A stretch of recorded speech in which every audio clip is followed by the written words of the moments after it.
Assalamualaikum warahmatullahi wabarakatuh.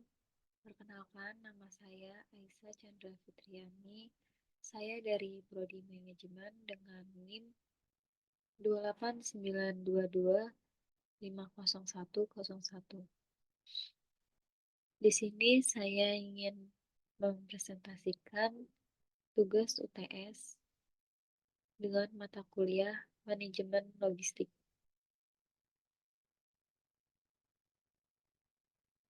Pembelian dalam perusahaan. Pembelian atau purchasing adalah kegiatan penting dalam berbagai bentuk organisasi, baik manufaktur, non-faktur, berorientasi laba, nirlaba, maupun sektor pemerintahan. Bagian pembelian tanggung jawab untuk memperoleh barang dan jasa yang dibutuhkan pada waktu yang tepat dengan kualitas sesuai persyaratan dan dengan biaya total minimum. Tujuan pembelian. Yang pertama ada biaya minimum. Tujuan utama pembelian adalah memperoleh barang dan jasa dengan biaya total minimum. Yang kedua ada pasokan konsisten. Selain itu, bagian pembelian harus dapat memperoleh pasokan barang dan jasa yang tidak terputus dan konsisten. Yang ketiga yaitu kualitas terbaik. Barang dan jasa yang diperoleh juga harus berkualitas baik sesuai dengan persyaratan.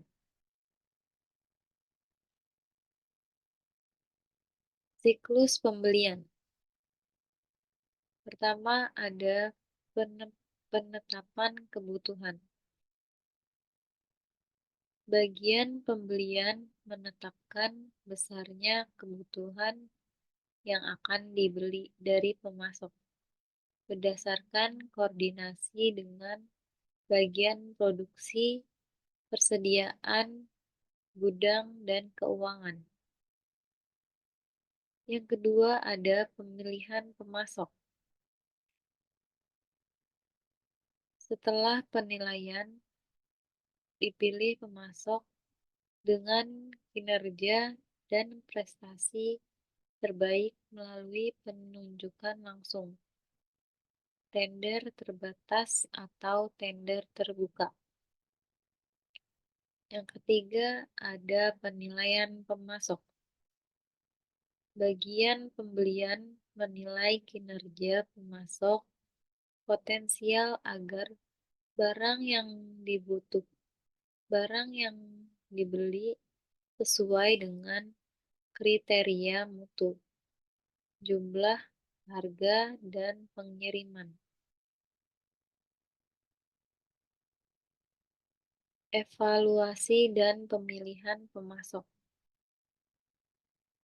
Menetapkan permintaan. Fase pertama adalah menegaskan barang apa yang diperlukan dan berapa jumlahnya.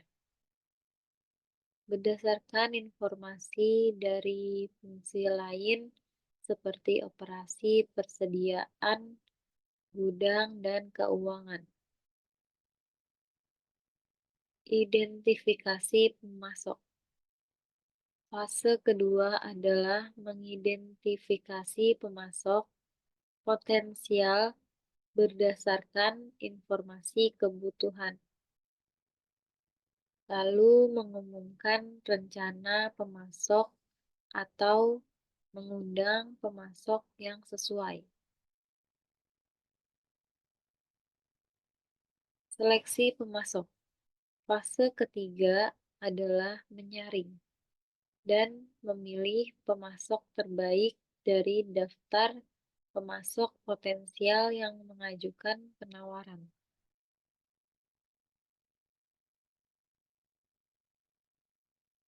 Strategi pembelian.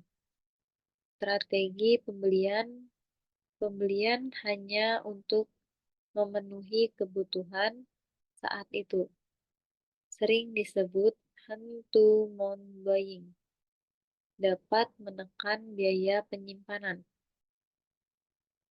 Forward buying. Pembelian dilakukan karena mengharapkan kenaikan harga di masa depan. Spekulatif buying. Membeli melebihi kebutuhan dengan harapan mendapat harga tinggi di masa depan. Strategi campuran. Mengombinasikan just-in-time dengan forward buying untuk mendapatkan harga rata-rata lebih rendah.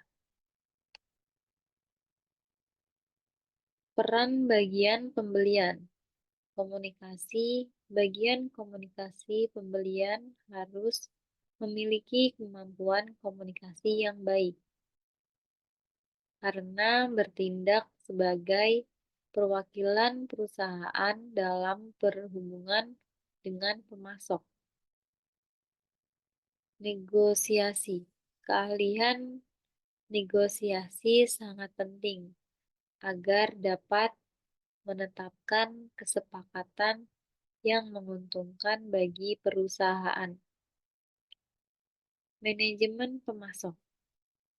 Bagian pembelian bertanggung jawab untuk mengelola dan mengembangkan hubungan dengan pemasok. Pengadaan. Fungsi pembelian merupakan bagian dari kegiatan pengadaan atau procurement yang lebih luas di perusahaan. Peran pengadaan dalam rantai nilai. Pengadaan kegiatan yang berhubungan dengan fungsi pembelian input yang digunakan dalam rantai nilai perusahaan seperti pembelian bahan baku, barang pendukung, dan barang habis pakai. Pengembangan teknologi.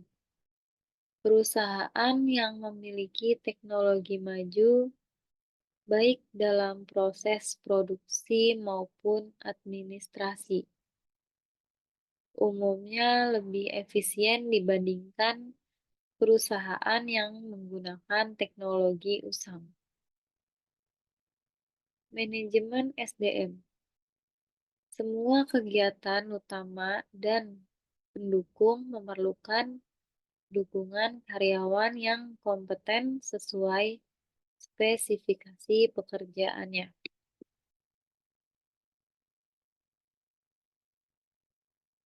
Logistik dan pemasaran. Logistik dan pemasaran adalah dua bidang yang saling terkait dalam dunia bisnis. Logistik mencangkup aktivitas seperti penentuan lokasi, transportasi, penyediaan, komunikasi, dan penanganan serta penyimpanan material. Sementara itu, pemasaran bertanggung jawab untuk memantau permintaan pelanggan saat ini dan masa depan, serta memproyeksikan kebutuhan produk di masa mendatang. Hubungan yang baik antara logistik dan pemasaran akan berdampak positif pada ketersediaan dan pemanfaatan sumber daya vital perusahaan seperti dana, tenaga kerja, material, dan fasilitas. Keterkaitan logistik dan pemasaran. Aktivitas pemasaran.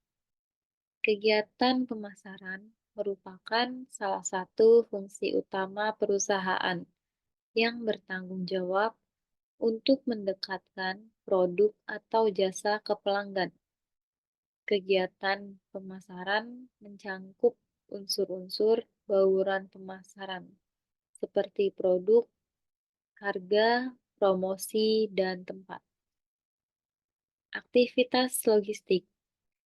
Aktivitas logistik terdiri dari aktivitas kunci atau standarisasi layanan pelanggan, transportasi, persediaan, dan pemrosesan pesanan, serta aktivitas pendukung atau pergudangan, penanganan material, pembelian, pemeliharaan, informasi, dan kemasan pelindung. Keterkaitan logistik dan pemasaran saling terkait dalam memenuhi kebutuhan pelanggan. Pemasaran menyediakan informasi permintaan pelanggan, sementara logistik memastikan ketersediaan dan distribusi produk secara efektif dan efisien. Tahap siklus hidup produk, yaitu ada pengenalan. Pengenalan tahap awal produk masuk ke pasar. Ada pertumbuhan. Pertumbuhan yaitu tahap produk mengalami pertumbuhan penjual. Pendewasaan tahap produk mencapai puncak kinerja. Penurunan tahap produk mengalami penurunan penjualan. Terima kasih, sekian presentasi dari saya. Kurang lebihnya mohon maaf. Wabillahi taufiq walhidayah. Wassalamualaikum warahmatullahi wabarakatuh.